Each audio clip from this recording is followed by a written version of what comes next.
Our part has been taking the vehicles and cleaning them up and making them into a serviceable food truck.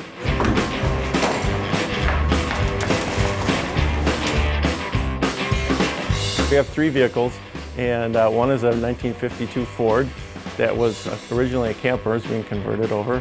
And we also have a 1960 Metro, which was a bread or milk truck. And we have a brand new Airstream trailer that we're going to cut in half and use as a bar back. Normally a food truck is self-powered. It is a truck. These are all, the interior of the truck part is gone. So in one sense you can look at them as art to hang on the wall. But we use all the same process to make it, and it's all, the food safe. It's just like making a food truck, but first we started with more of a shell instead of a truck.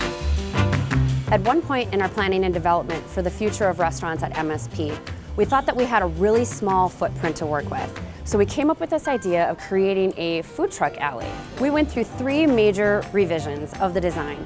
The first design with the semi-trucks just didn't feel right. You don't really go out and experience food trucks from a semi-truck trailer, and so we knew we wanted to take it in a different direction.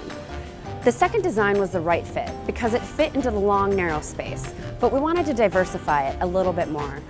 The third and final design used the Airstream concept along with vintage trucks.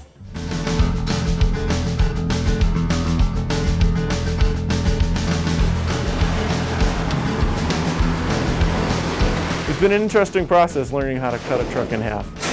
It's not something that we've done before. There's a lot of thought and forethought and planning that went into what kind of structure needed to be put inside of these vehicles so that they did not change shape and fall apart when we did cut them in half.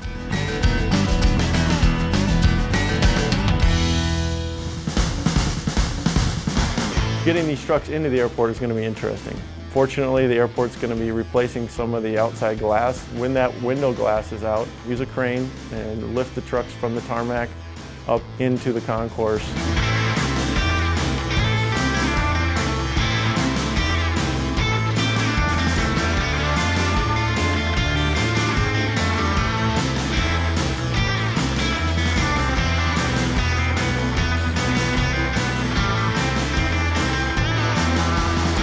I think what we wanted to do is provide offerings that a traveler would want.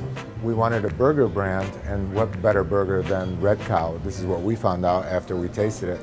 And then Salty Tart represents the sandwich, salad, and pastries for the morning for the MSP travelers. We wanted an ethnic food offering, and so we chose Holy Land, which is so famous here.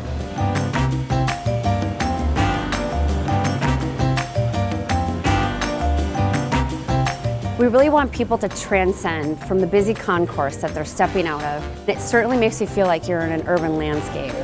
It allowed for us to create an ambiance and a feeling like you've never quite experienced at an airport before. You look around and you see all the stone and the brick features, the wheels, the headlamps, the industrial lamp posts. We did not know until the very end that they had found twinkle light ceiling tiles, and it took it to the whole next level.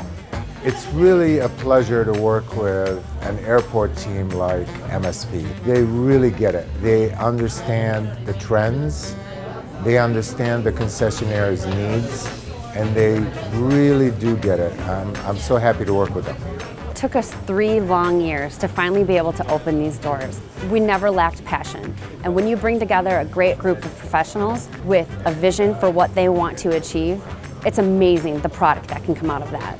And we're confident and we're proud, and we know that this is going to be a game changer.